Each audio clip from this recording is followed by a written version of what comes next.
Welcome to the podcast. I'm Duncan CJ. You're listening to Happiness. This is episode 144.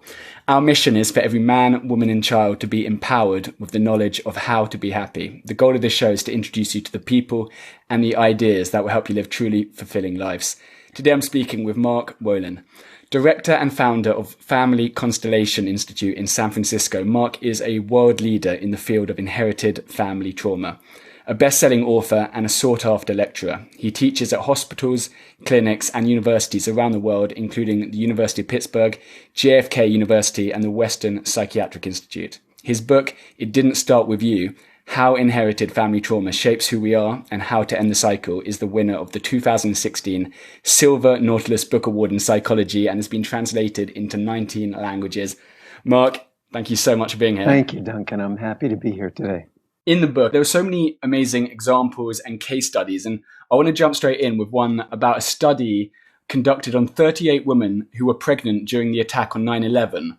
What did that study show? Yeah, so the women who were pregnant when the World Trade Center was attacked, and when they went on to have PTSD, so did their children. So the women who were pregnant carried babies that were smaller for their gestational age. They were affected by the trauma. Not only that, they also had 16 different genetic markers, genes that expressed differently than children who weren't born to pregnant mothers at the World Trade Center. So, basically this is in line with all the types of studies we're seeing right now, where a trauma happens, and it changes us. Literally, it causes a chemical change in our DNA.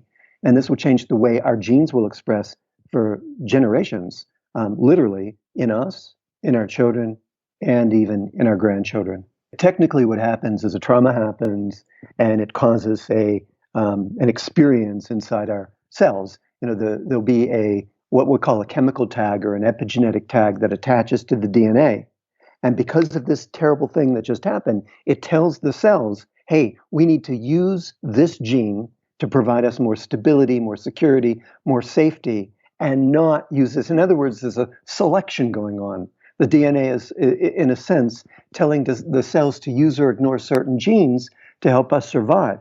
And then the way the genes are affected will change how we act or feel. For example, we can become reactive or sensitive to a situation that's reminiscent of a trauma, whether we know this situation or this trauma or not. It's already living inside of us. So even if it occurred in a past generation and we have no information about it, we're affected. If our grandparents come from a war-torn country and there's bombs going off and bombings, bullets flying, people being lined up in the street, uniformed men taking people away, shooting our relatives, our family members, our grandparents would develop a skill set. They would develop an adaptation to help them survive. And that skill set could be, let's say, sharper reflexes, quicker reaction times, reactions to the violence to help them survive this event.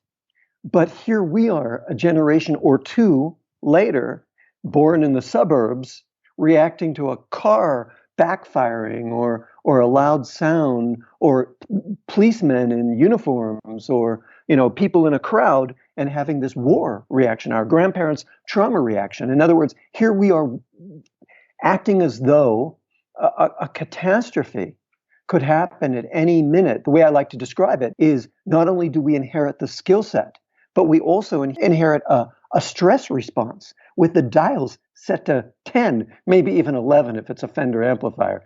Set to 11. But here they are prepared for a catastrophe that never arrives. What's interesting about that example is because when you hear the word trauma, you often think, and for good reason, that it's a negative adaptation. But with the war example, it was having sharper reflexes.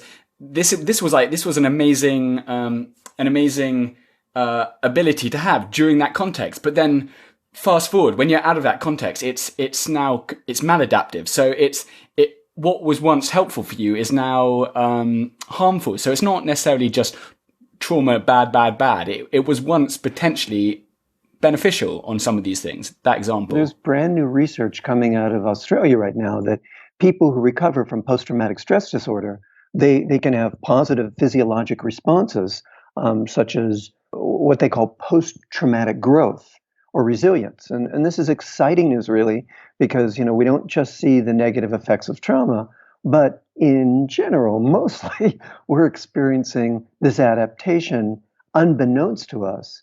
And here we are, reactive and never really quite understanding why we're reactive, why we have these destructive behaviors, why we have these feelings or situations in a crowd, or why we go to have children and feel like we could harm our child without realizing our grandmother felt guilty for a baby that didn't live, or feelings, we move across town and all of a sudden we sink into a depression without realizing that our ancestors were maybe forced out of their homeland or persecuted. And all we did was had the trigger of moving across town, and all of a sudden it enacted something deeper in us, something unbeknownst to us. I talk about this a lot, about the signs of inherited trauma. We can go along our life easily until we hit a certain event, milestone, or age. For example, let's call it age 30. And at age 30, this is when grandma became a widow and never married again and stayed alone. And then our parents, without making the connection that they were affected by their mother's disconnect from her partner, they begin to separate or divorce around 29, 30. And then in the next generation, we look at our partner and at that age, and we think she or he just doesn't do it for me anymore, not realizing we're connected with something much larger. So it can be an age, it can be an event like I talked about, moving across town, going to have a baby. Here's one. Going into a relationship. I worked with these three sisters in my book, all of whom were either Lebanese or Iraqi, I forget. And the one sister loves this man she marries. She thinks he's the greatest guy in the world, but as soon as she's married, she feels incredibly trapped. And she doesn't understand it because she loves him. And so she comes to work with me, and she goes, I don't understand it. I love my husband, but I just feel so trapped, and I'm starting to shrink and get depressed. And when we looked at the trauma in her family, both grandmothers had been given away as child brides, one at 9 and one at 12, to much older men. And they lived these loveless, trapped, unhappy lives, married to these much older men. And it wasn't in their scrapbook, it wasn't in their dream book. So what ended up happening is the trigger for her was getting married. What was interesting is I worked with her two sisters. The one sister married a much older man, 30 years older, like the grandmother. And then the third sister would never get married lest she be trapped. So, we don't even think of it, Duncan. We don't even realize it, how we can be affected by traumas. We just go along until something happens, and then we're living with a mystery that we can't explain. Just so interesting. One lady who I heard you talk about with claustrophobia, and then realised that her grandparents had been in the concentration camps. And another one where you're saying that if after our grandmother gets married, suddenly a great catastrophe strikes, then that could form an imprint on the cellular memory of the family, and therefore marriage equals death, or marriage equals destruction. Just like you said, it casts an imprint that we're unaware of until we've stepped into this situation. We got married, we go to have a child, we leave home for the first time, we get rejected. And all of a sudden, we might have been dating a person for 2-3 months, but the breakup takes us to a deeper rejection, perhaps a break in the attachment with our mom, or a deeper break in the family where people lost family members, and we don't know that. We just think, oh, I can't live without this person. I don't need, but it's not that person. So these events, as you said, there's an imprint, and it casts a deeper residue, a deeper, almost reservoir of information begins to arise when we step into one of these, I'm going to call it a pothole, but it's just an event. But we sink deep down into this reservoir of feelings, of sensations, of really trauma responses. Because what we're inheriting is a trauma response. So to go back to the science, the DNA tells the cell to use or ignore certain genes based on the trauma so we can survive. And then the genes are expressing in a way to help protect us. And this gene expression is what's heritable. So basically, we're inheriting our grandmother's or our father's or our mother's or our grandfather's stress response to a situation that we didn't even live through. But the response to it lives in us. You brought up in the book, I talked about the woman who was claustrophobic and she didn't understand it. It happened, her dad, as soon as her dad died. Now, when her dad, a Holocaust survivor, was 19, I forget the whole story now, but it's in the book, but I think all of the members of his family died in gas chambers. And the triggering event was the death of her father. So as soon as her father dies, now she is terrified of being in an airplane, on a bridge, anywhere where she feels that she can't breathe, particularly on an airplane. As soon as they close the door to the airplane, she's horrified and terrified and couldn't make the connection till we linked it. Why is it so important for us to express our fears with words, to write them down, to speak them? Why is that so important? Thank you. I love that question. Because, I spend a large part of the book teaching us to become detectives of our trauma language. And that language is verbal and nonverbal. When it's verbal, I'm interested in, you said the word fear, which is good. It's one of my questions. In the book, I ask people to describe, what's the worst thing that could happen to you? What's your worst fear? If things suddenly fell apart, if things went terribly wrong, what's the worst thing that could happen to you? And people will give answers like this. I'll be abandoned. I'll be hated by my family or the people closest to me. I'll be ostracized. I'll be sent away, like our parents who were sent to boarding school. I'll go crazy. I'll be locked up, like the grandmother's sister that was put in an institution. I'll harm somebody. I'll do something terrible. I'll harm a child, like our grandfather who backed out of the driveway and ran over the little boy on a tricycle. In other words, when we answer that question, what's your worst fear? We get two types of language. One is generational. I'll give you generational language. And one is attachment language. Generational language sounds like this. I'll do something terrible. I'll harm someone. I won't deserve to live. And you ask people, what did you do? And they'll say, nothing. But then you ask about someone in the family and who felt they didn't deserve to live? Who did something terrible? And they go, oh, my grandfather, and they tell the whole story. So this is generational trauma language. And then there's attachment trauma language. I'll be rejected. I'll be abandoned. I'll be left. I won't exist. I won't matter. And when you look at these two types of language, just from hearing the answer to the worst fear, you can get at what type of trauma that we're about to uncover to help the client heal the destructive behaviors. So that's the verbal trauma language. But Duncan, there's this nonverbal trauma language as well. And that's when you follow the stream of destructive behaviors, anxieties, depressions that show up after one of these events. For example, everything is fine until we get married, and then, or we hit a certain age, or we go to have a child, or we get rejected by a partner, or we move, or we witness a car wreck, or we feel we've hurt somebody, or our best friend leaves us for other best friends when we're 13.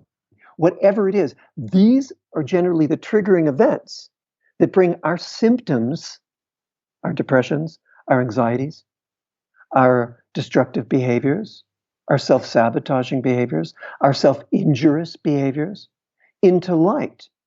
And so the events that precede them are really, really important because they give the idea of it's following, as I said, this stream of nonverbal trauma language. So our symptom picture, when the symptom started, what preceded it, what's it like in its worst moments, what happens right before we get these migraines, what happens right before we go to cut ourselves, what happens right before we sink into these depressions. That's the trail of nonverbal trauma language. It makes sense, right? Totally. Verbal and nonverbal.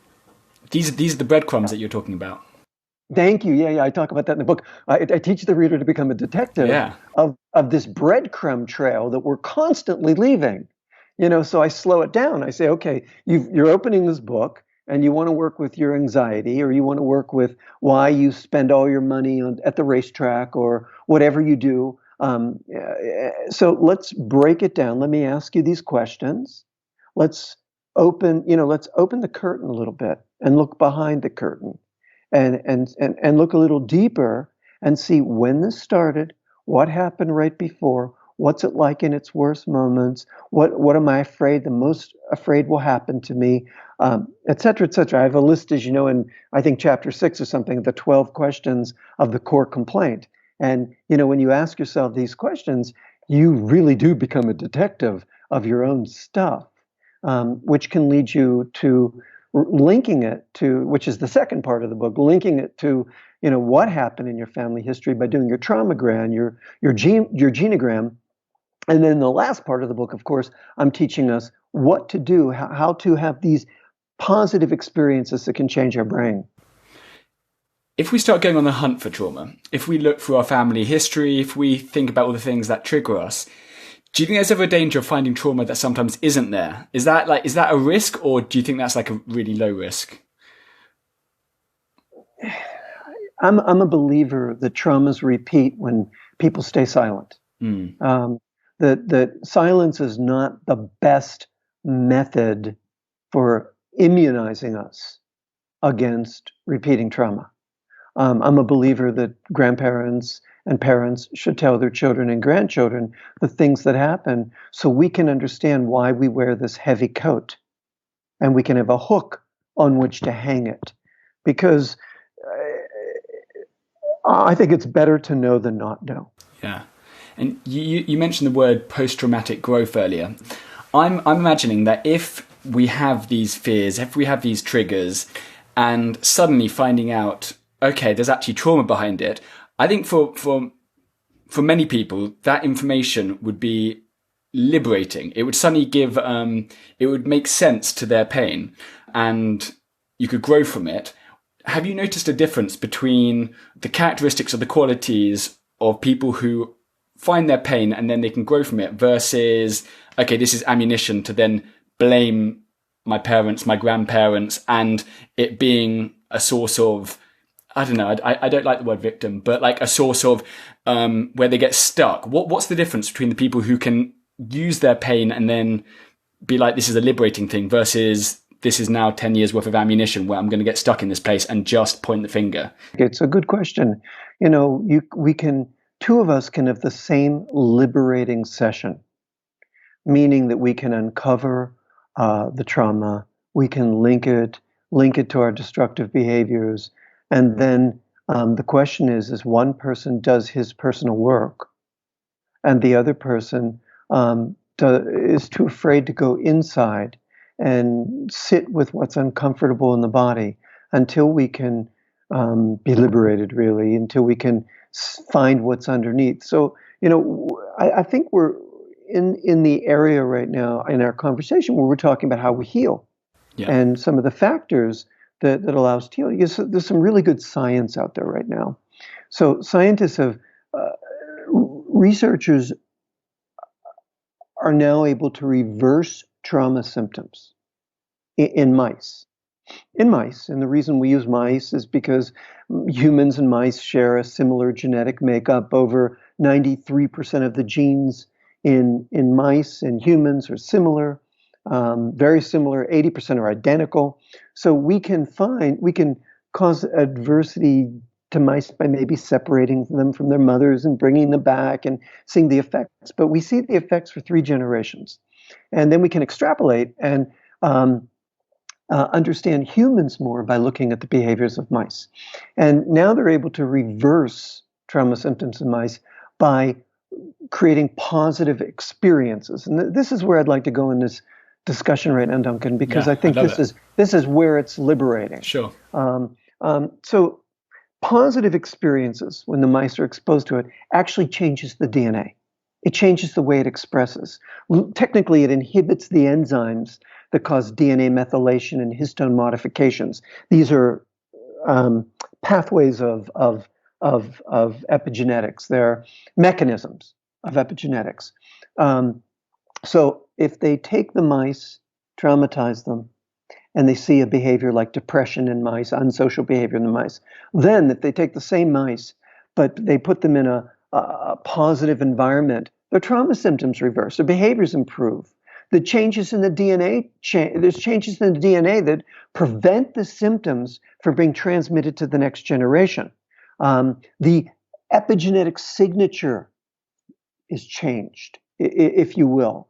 And forget mice. Mice aren't the only one who benefit from positive experiences. How we heal from inherited trauma.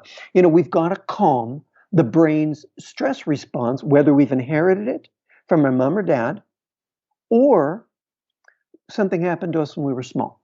So to heal, we've got to change our brain. We've got to, for me, what that looks like is I might be in a session with somebody and we've uncovered the trauma. We're doing the deep work, and we've got to hit on a practice, and then something that's meaningful, salient, relevant, potent, that the client will take in deeply, trust, and then practice. For example, I often say we've got to practice the new feelings and the new sensations. New feelings, new sensations associated with this positive experience. Because when we do this, it'll stimulate the release of feel-good neurotransmitters in our brain, like dopamine and serotonin and GABA, or actually stimulate the release of feel-good hormones like estrogen or oxytocin. But it also changes how the genes express. So a positive experience can be receiving comfort, feeling this feeling of being comforted by our parents in real life, or spiritual image, or joining some group where there's comfort. It can be an experience of receiving support.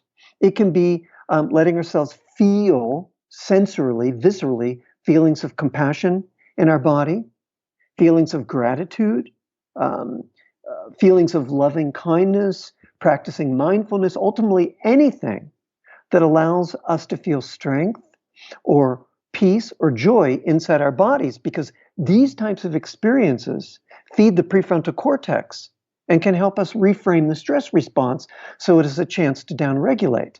The idea is to find a practice that will allow us to enter a different part of our brain and get out of a different part of our brain. For example, when we're stuck in the trauma response, the limbic brain, when we're stuck here, we can't be in the limbic brain and the prefrontal cortex at the same time. It's an either-or situation. You're either in your limbic repetitions, your limbic brain, your amygdala is firing out these trauma signals, alarm signals to the alarm towers of the body, saying, uh-oh, this person in a dark suit just entered your home. Tighten, leave your body, shut down, withdraw. And that's the amygdala firing its warning signals, and it's in charge until we start to find something that can compete with it, which are these positive experiences, and live more in the forebrain, our prefrontal cortex, where we can integrate these new experiences and our brains can change. Basically, to put it in a nutshell, because I talked about this earlier, we need to practice being with, first, what's uncomfortable in our body, which would be tighten, leave, shut down, withdraw, to just be with it. until we can reach beneath that. Sensations in our body, which do live beneath that, which we experience as life-giving. Sensations like pulsing, tingling, expanding, softening, spreading, opening, dropping. We all have something different. When we do our mindfulness practices, we all feel something different. But even if it's tuning into the sensation of our blood flowing, or our heart beating, or the pulses in our body, or letting ourselves feel waves of energy or warmth. If I'm working with someone and somebody can feel warmth in the body, I might say, let's open the door there and go right into that warmth and stay right in the center of it, as though there's no Duncan, there's just this feeling of warmth. And just actually to just be physically, viscerally, inside the sensation of warmth. What's happening now? And Duncan may say, well, there's a feeling of expanding. Let's follow that, or just really be the feeling of expanding, because that's really is what's beneath the uncomfortable sensations. So you ask me this question: who heals, who doesn't? Who becomes a victim, and who becomes somebody who takes charge of her own life? The person who go in and stay with what's uncomfortable until it melts, until it begins to turn into something life-giving. This person heals. The person who says, oh, I don't want to do that. My parents did this to me. Life did this to me. Society did this to me. They have a different response. So, I tell people we need to spend at least a minute, 6 times a day, in this sensation of this visceral sensation of expansion, or pulsing, or heart beating, or body softening, or belly going soft, whatever it is for us. That can be enough to change the brain and calm the stress response. But the main thing, I'm going to say just one more sentence. The main thing is we take time to create positive experiences that can change our brain. We take the time to do it. I think you used the example of, the kids scared of, the monster under the bed. Turn the lights on and look under the bed. That's scary. But by actually turning and facing what is our biggest fear, it actually loses its power by turning towards it. Absolutely. Many of us have attachment trauma from this life, meaning us with our mom, or we carry our mom's attachment trauma with her mom, or our dad's attachment trauma with his mom. So if you look at it, there's 3 possible streams of why we feel this great loneliness inside. Why we feel, and I mean most of us, feel this great aloneness, this great loneliness, and we want to run from it. We want to get on our phone and like something, like somebody, have somebody like us on social media, because they've discovered you get dopamine hits, because dopamine was missing in the bond. Either our bond with our mom, our mom's bond with her mom, or dad's bond. Remember, 3 generations is heritable. So we don't know whose trauma we're carrying, really. But we do know that in our own bodies, we shrink from these feelings of terror that live inside of us. And when, just as you said, when we turn to face them, when we say, okay, terror, I want to get to know you. I want to not run and drink and smoke and exercise and call somebody on the phone, go on social media, watch TV, binge on Netflix, whatever we do. Instead of doing something we impulsively that we takes us away from the self, instead we go toward the self and be with what's uncomfortable until it begins to open into what we feel as friendly, life-giving, opening, and stay with that. I'm going to say something on this podcast with you here that I don't generally say, but I'm going to say people who heal, they're not attached to the outcome. I'm only doing this to heal my migraines. They do it because it feels right, because it feels right inside to do. They don't attach to an outcome.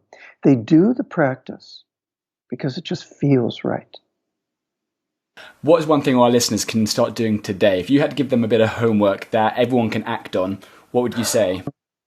I could say 100 things. One is tell your children about the traumas in your family history. The more your kids know, the more they'll breathe, the more they'll begin to relax, because inside them, they know of the same tightening that you know. They know of the same sort of, a lot of people come to me and say, we have a family curse. I want to work with a family curse. It's not a family curse. It's a trauma that no one's spoken about. It's a trauma that no one's willing to look at because somebody hurt somebody. Somebody was hurt. So talk about the traumas. In a way, shake the family tree and see what falls out. What stories didn't get told? What secrets were kept? What family secrets are there? What traumas never healed all the way? Because the more we can open this up and let it breathe, the more our children can thrive. Really, it's that simple. The more our children can thrive. I say this thing, inherited trauma is a biological truth. It's, it exists, but it doesn't have to be our destiny. We can heal, we can change our brain. I want to give everyone a chance to find out more about you, go to your website. What are the best links? To markwolynn.com. I'm going to link that up underneath under the interview. Great. Yeah, that'll do it. And of course, all the social media. Absolutely. Just the awareness that trauma can get passed down generation to generation. Just that alone can be, and I'm sure it will be for a lot of people, that's like a paradigm shifting moment and realization, which can be hugely liberating. So Mark, thank you so much for the work you do. Thank you for coming onto the podcast. Thank you for saying yes and answering all my questions. It was a really interesting one to research, and I'm grateful for you just sharing your wisdom. So thank you. I really appreciate it. Thank you for having me, Duncan. It was actually fun. Actually. Well, you do a gazillion podcasts, and some, when you get an interviewer who's tapped in and keyed in like you are, it's actually a lot of engaging, fun conversations. So thank you. Thank you for that. Happiness.info